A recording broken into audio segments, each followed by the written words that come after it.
Hello, I'd like to talk to you about two different classroom management strategies. One is called the signal timeout and the other is called the removal timeout. Now what's important to know with both of these strategies is that they are designed to be used with a reinforcement program such as the beeper system that rewards a student's positive behavior. What I'd like to talk about first is the signal timeout. A signal timeout is used for minor disruptions, not major disruptions to the classroom. And what happens is when the student is exhibiting the disruptive behavior, the teacher gives them a signal, which could be anything from a card that's placed on their desk, or a magnet or a sticker that's put on the board next to their name, so that way the student knows that they are in a timeout from the reward system, like the beeper system. Now when the student is given the card, it is for a predetermined time, and while they are on their signal timeout, they are unable to earn the rewards through their reinforcement program like the beeper system. Hopefully in doing this, it will encourage the students to practice more positive behavior so that way they can earn the rewards through their reinforcement plan. So let's take a look at the signal timeout in action.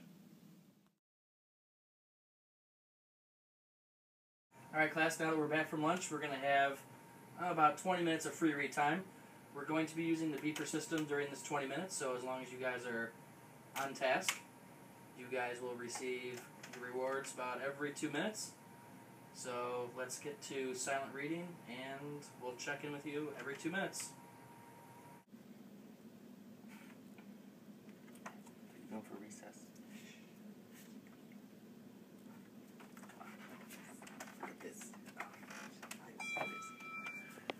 Danny, I've noticed that the beeper has rung and you are off task. So I'm going to give you your red card right now. You're going to be on signal timeout for 4 minutes. When the bell rings, if you're back on task, you will begin earning points again, but I need you to keep on silent reading throughout the time. Yes, Mr. Decker. Thank you, sir. Now that we've had a chance to look at the signal timeout, I'd like to talk about the removal timeout. Now, the removal timeout is very similar to the signal timeout, except that it is reserved for major disruptive behavior. This behavior will be such that it will cause either a halt in the instruction in the classroom, or it might pose a threat to the students or to the staff in the classroom or the school. When this behavior is exhibited, the student is taken out of the classroom and is moved to a designated timeout area. This timeout area should also have a tracking sheet that will record how long the student is in the timeout area, as well as why the student is there, what behaviors they exhibited to bring them to the timeout area. Just like with the signal timeout, when they are in the removal timeout area, they are unable to receive any of the positive benefits through their reward system, like the beeper system. So over time, the longer that they are in the removal timeout area, the less positive benefits that they will receive.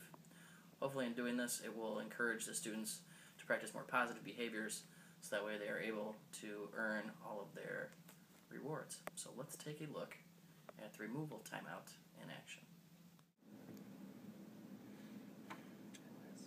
Yeah. I want to see something.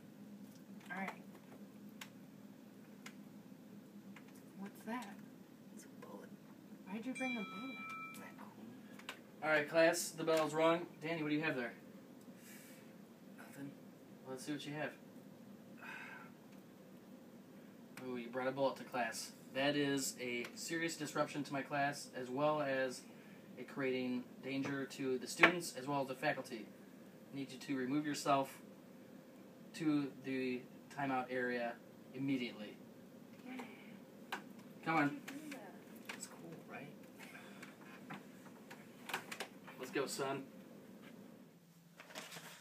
Now that we've had a chance to look at both the signal timeout and the removal timeout, I hope that you've learned a lot about these strategies and will be able to implement them in your classroom to promote positive learning environments for both the student and the teacher. Thank you for watching.